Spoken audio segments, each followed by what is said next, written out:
ኪራ እንግዲህ አትንጣ አይሆንም እዛው ገጠር ተቀመጥ እኔ ለጽናት አጠገቧ እሆናለሁ ቢለውም አጎቱ ፈጽሞ ብሎ ኪራ የጽናት ነገር አላስችለው ያለው ወደ ከተማ ከመጣ በኋላ መንገድ ላይ እንደተለመደው ሽማግሌ መስሎ ሲጓዝ ከመርማሪ ጆን ጋር ይጋጫሉ።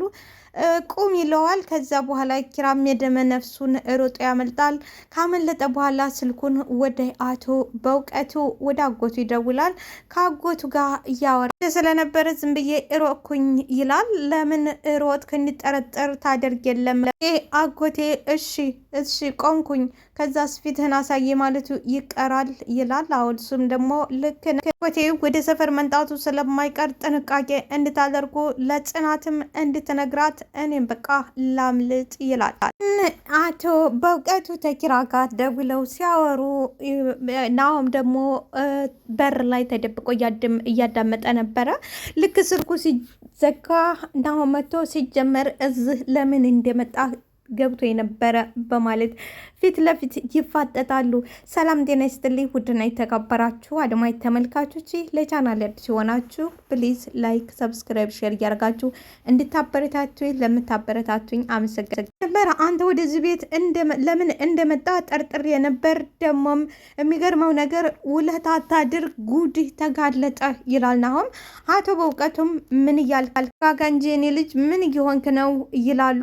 ናሆም እንግዲህ ተማጋ ነበር ስልክ ስታወራ አሁን በፍጥነት ስልኩን አምጣና አሳየኝ። እንግዲህ ናሆም የተጠራጠረው ሴራ እያሴረብን ነው፣ እንደዚሁም ደግሞ ሌላ ተንኮል ይዞ መጥቶ ነው እንዳቶ በላይ በማለት ነበረና ስልክን አምጣ አሳየኝ ይለዋል።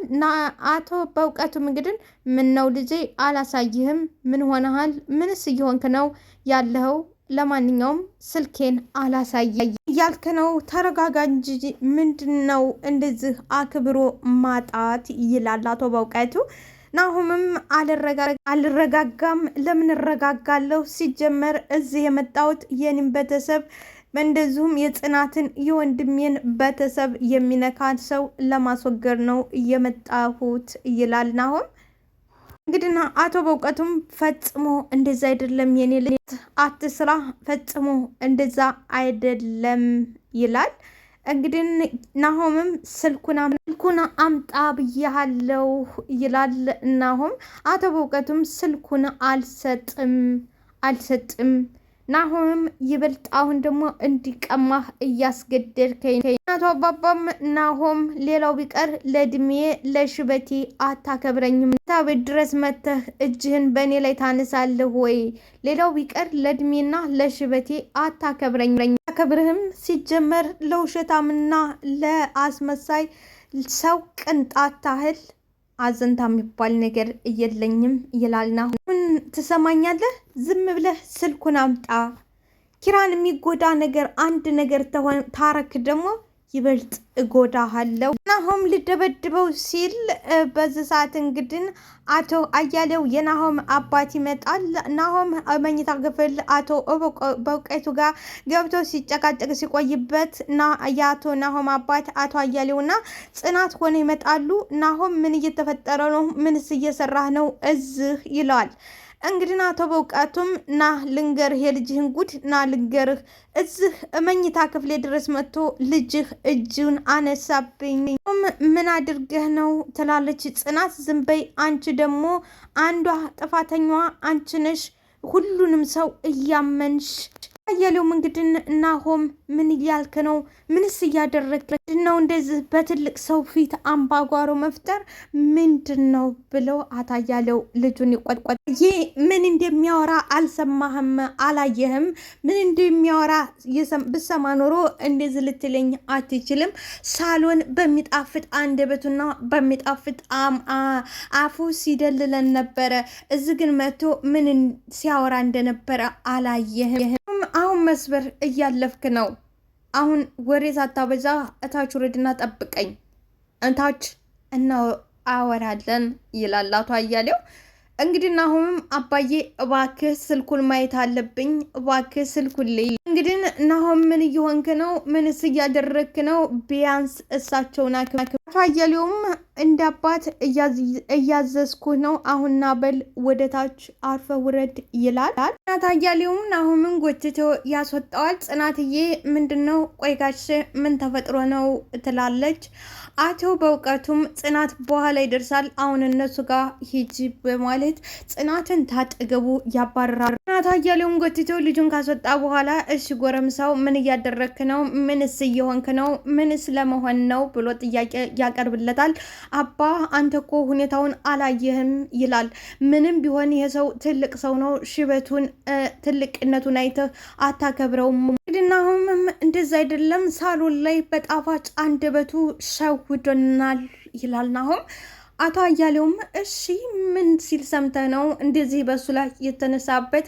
እስቲ ልስማ ንገረኝ ይላል። ከመጀመሪያውም እኔ ቀልቤ እንዳልወደደው አውቃለሁ አባዬ፣ ሲቀጥል ደግሞ ሁለቱንም እንዴት እንደምንይዛቸው እናውቃለን ሲል ሰምቼዋለሁ ይላል ናሆም። ሁሉንም ነገር ለኪራ ስል ሁሉንም ነገር አጋልጠዋለሁ ይላል ናሆም።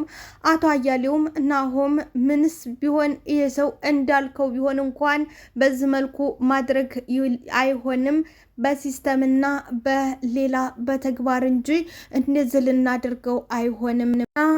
ብልህ ሆነን ነገሮችን በጥንቃቄ መከታተል ነው እንጂ በዚህ መልኩ ማድረግ ፈጽሞ ሌላ አደጋ ማንጣት ጠቅም። አባዬ ግን ለወንድሜ ስል ምንም ነገር አደርጋለሁ ይላል ናሆም።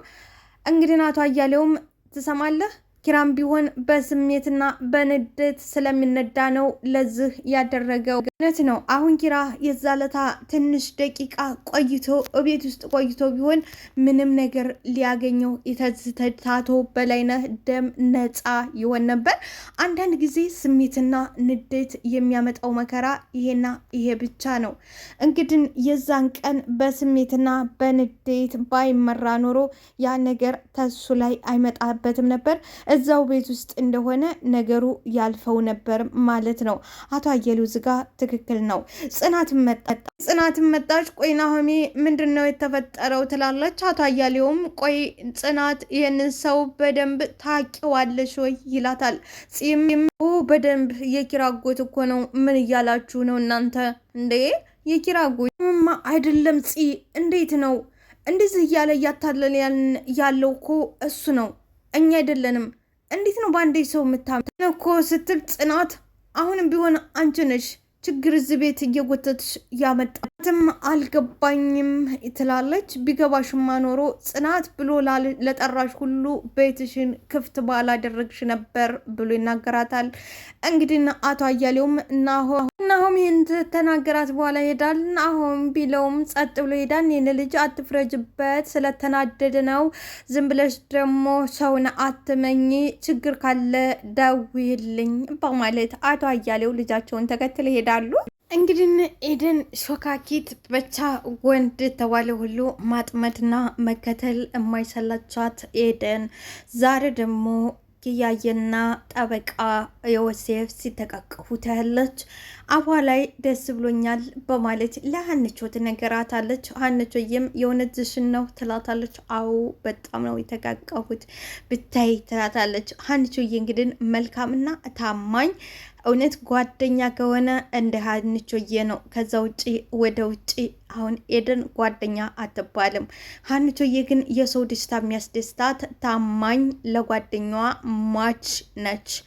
እናም ሀንቾዬ እውነትሽን ነው ወይ? አዎ ኦፍ ጌታ ሆይ ይመስገን። በዚህ ሰዓት ለኪያ ሰው ያስፈልጋት ነበር። ደሞም እኮ እኔ ነኝ እዚህ ቢሮ ላይ እኛ ስላለን በእጡ አይዋወሩም አይተቃቀፉም በማለት እላይ አለችልህ ብየው ነበር። ግን ምን ዋጋ አለው አንቺ ትትንጦለጦሊ ሄድሽባቸው ትላለች።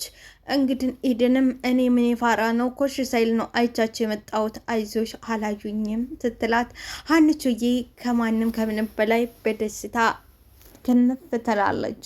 ሀንቾዬ መልካምና ጥሩ ልብ ያላት ነች። እንግዲህ አማን ከቤት ቤት አገር ሰላም ብሎ ቁጭ ብሎ ነበር። ግን መርማሪ ጆን ፈጽሞ ሊፋታቸው አልቻለም። በነገራችን ላይ መርማሪ ጆን እንደዚህ ምን አሯሯጠው ካላችሁ ትክክልና እውነት ያልሆነ ስራ ተቀብሎ በገንዘብ የሰራውን የኪራ ቤት ያልሆነውን የኪራ ንብረት ያልሆነውን የአቶ በላይ ንብረት ያልሆነውን ገንዘብ አቶ በላይ ስለከፈለው ብቻ ለአቶ በላይ አድርጎ በሐሰት ለሱ በገንዘብ ተገዝቶ ለሱ አሳልፎ ስለሰጠው፣ ስለዚህ በሰጠው ደግሞ በቅስፈት አቶ በላይ ከዛ ዓለም በሞት እንድለይ ይሆናል። ስለዚህ አቶ በላይ ትክክልና እውነት ሀቅ ስለሌለው በሀቅ ሰው ነው የሚገድለው። ስለዚህ ወይ ቤቲ ነች አሊያም ኪራ ነው በማለት አሁን ላይ እንግዲህ ምርመራውን ለምን አጧጧፈው? ምርመራውንስ ለምን እንደዚህ ተከታተለ? ምንስ ለእውነት ለህጉና ህጉን በህጉ ብቻ ነው ወይ እየሄደ ብሎ ጥያቄ እንዲያስነሳበት አድርጎታል። ለዚህም እንግዲህ አቶ በላይ የሞተው የሰው ገንዘብ ስለወሰደ ወይ ኪራ ነው ወይ ደግሞ ቤቲ ነች በማለት ነው። ይህንን ደግሞ ራሱ ስለሚያውቅ ትክክል ስላልነበረ እንደገደሉት ያምናል። በዚህም በቤት ለቤት እየሄደ ሳይቀር ምርመራ ጀምሯል። ከዚህ በፊት እንደምናውቀው አማንን ወደ ቢሮ ወስዶ ቢሮ አስሮ ሲመረምረው ነበር።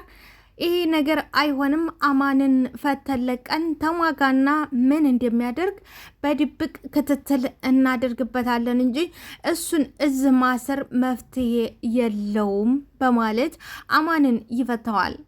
አማንም ተተፈታ በኋላ ተዛው ከባልደረቦቹ እያንዳንዱን ነገር ሲፈጽሙ ተነበሩት ከባልደረቦቹ ጋር ወደ ቤቲ ቤት ነበር ያቀናው።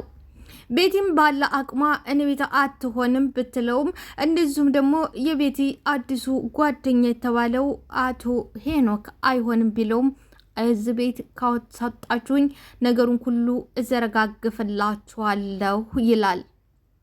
በዚህም ሳይወዱ በግዳቸው አማን ከእነሱ ጋር እንዲቀመጥ ይገድዳሉ። ከተወሰነ ቀናት በኋላ እንግዲህ ጆን ዳንኤል ሳያስቡትና ሳይጠብቁት በድንገት እነ ቤቲ ቤት ዛሬ ይገኛል። ቤቲ ቤት ሲቆረቆር በር ስታዩ አቶ ጆን ነው፣ መርማሪ ጆን ነው። ወደ ኋላ መለስ ስትልና ባክህ ተደበቅ፣ ጆን ነው የመጣው፣ ጆን መርማሪ መጥቷል፣ ስለዚህ ባክህ ተደበቅ በማለት እጧን ትጥላለች። እንዴት እዚህ መጣ? እንዴት ስኒ እዚህ መሆኔን አወቀ? በማለት ሁለቱም ግራ ይጋባሉ። ብቻ እኔ ምን እንደሚፈጠር አላቅም። ስለዚህ እኛ ክፍል ቁም ሳጥን አለ፣ እዛም ቢሄድ ቢሆን ባክህ ተደበቅ፣ ባክህ ቶሎ ፍጠን፣ በእርግዶት ይገባል ቤቱን ባክህ ትላለች ቤቲ ግራ ይገባታል። አማንም ቢሆን ምድር ተሰንጥቃ ወይም ሰማይ ወደ ላይ ብትወስደው ምንኛ ደስ ባለው፣ ግራ ይጋባሉ። የሆነ ሆኖ አማንን ከመረጃና ከመደበቁ በኋላ ለጆን መርማሪ ይከፍቱለትና ጆን መርማሪውም ቤት ይገባል። አሁን ትቶ እንግዲህ እሱ የሚመለከተውን ትቶ የማይመለከተው ስራ ውስጥ ይገባል። ምንድን ነው ካላችሁ ኪራ የቀድሞ ፍቅረኛሽ ነበር ይላታል። አሁንስ እንዴት በድንገት ከሄኖክ ልትጋቡ ቻላችሁ?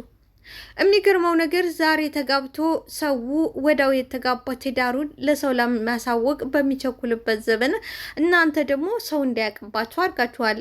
ይህስ ምክንያትሽ ምንድን ነው ይላታል። በግል ህይወት የመግባቱ ምን ስራ ያዛሃል ወይ? ስራ ነው ወይ የመጣው? ስለ አቶ በላይ ለመረጃ ልትጠይቀኝ ነው። ሲቀጥል ደግሞ ፖሊስ ጣቢያ እየጠራይ ሁልጊዜም ትጠይቀኛለህ። በየትስ መንጣቱ ለምን አስፈለገ ትለዋለች። ይህንን እያለች ግን ትጨነቃለች። ሩህዋ ተጨንቋል። በጣም ትርበተበታለች። ወይኔ ቤቲ ውሃ አልሰጥሽ፣ ቤትሽ ነው ያለሽው፣ ስለዚህ ውሃ ጠጪ በማለት ይላታል። ቤቲ ግን ምንም ልትረጋጋ አልቻለችም። ተደናግጣለች። ያንዳንዷ ስሜቷን እሱ ይመዘግባል። ላይክ፣ ሰብስክራይብ፣ ሸር አድርጉልኝ። ወዳችኋል።